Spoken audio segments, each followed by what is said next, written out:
Good morning and welcome to the Forex Daily Update, brought to you by Pepperstone on Friday the 12th of October 2018. I'm Darren Sinden and you can follow me throughout the day on Twitter by using @ds_Pepperstone. Right, let's take a look at the overnight changes in price moves to be aware of. A bit of a calmer session in the world's foreign exchanges. There were some points of interest though. We can see that the dollar's been making gains in Asia against both the Japanese yen and the Chinese yuan. But there were some, there was some exception, I should say, in the case of the Indian rupee, which actually gained back nearly 0.49% against its US counterpart after several weeks of relentless pressure.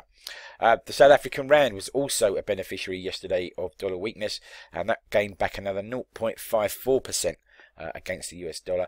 Dollar index for its part trading just above that key 95 level again, 95.03 shortly before we recorded the video, down by 0.01% on the day. Be very interesting to see where the trade weighted dollar finishes the week and what tone will set for next week's moves as well. Okay then, what's on the calendar today? What are the events that may move the markets? No high impact events per se today, but plenty for us to pay attention to nonetheless. Don't forget we've got an ongoing IMF and G20 meeting in Bali, and I'm sure there'll be plenty of headlines coming out of there over the course of the day. We've already had trade balance data from China for the month of September. Quite an interesting set of data this. The trade surplus in Chinese trade growing considerably, 213 billion against an expectation of 192. Exports almost doubling forecast, 14.5% growth in exports year over year, and imports below forecast but still an impressive gain of 14.3%. To come this morning then at 6 AM GMT, we have consumer price index and harmonised index of consumer prices out of Germany for the month of September. And then at 9 AM GMT, we shall have industrial production for August from across the Eurozone.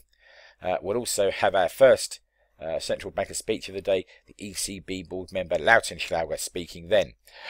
We take a break then until 1400 and jump over the Atlantic for the influential Michigan Consumer Sentiment Index for the month of October.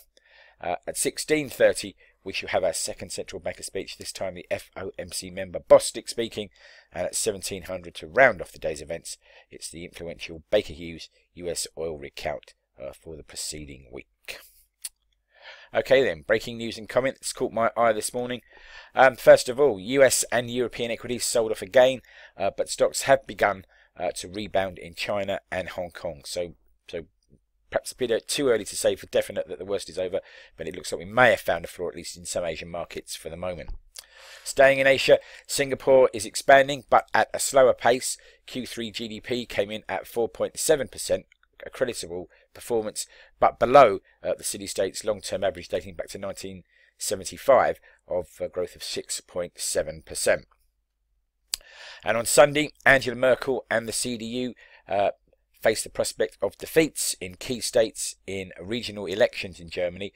Bavaria is one area where Mrs. Merkel may suffer a loss, and that may potentially undermine her power base and her authority. She's already been under pressure, of course, since she started her new coalition with the SDP, the Socialist Party in Germany. Be interesting to see if she comes under any more pressure, perhaps to step down next week. We shall see. Okay then, food for thought and something to take away with you into the trading day and beyond. And I just thought we'd have a look at the performance of the US 500 index constituents over the last week in this heat map sourced from finviz.com. And there are some pretty unpleasant and ugly looking moves. I think you'll agree. Amazon, for instance, down 9.95% over the last week.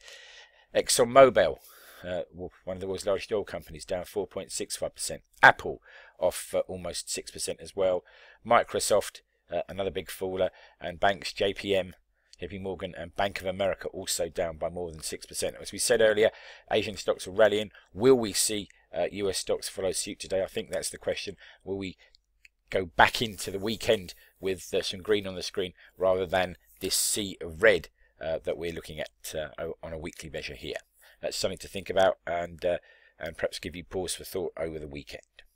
Okay, please take a moment to read the risk warning. Trading CFDs and foreign exchange on margin can be a risky business. If you're in any doubt about those risks or the suitability of leverage products for you, then please do contact your Pepperstone account manager and do take a moment, as I say, to read this risk warning thoroughly. Thank you for your time.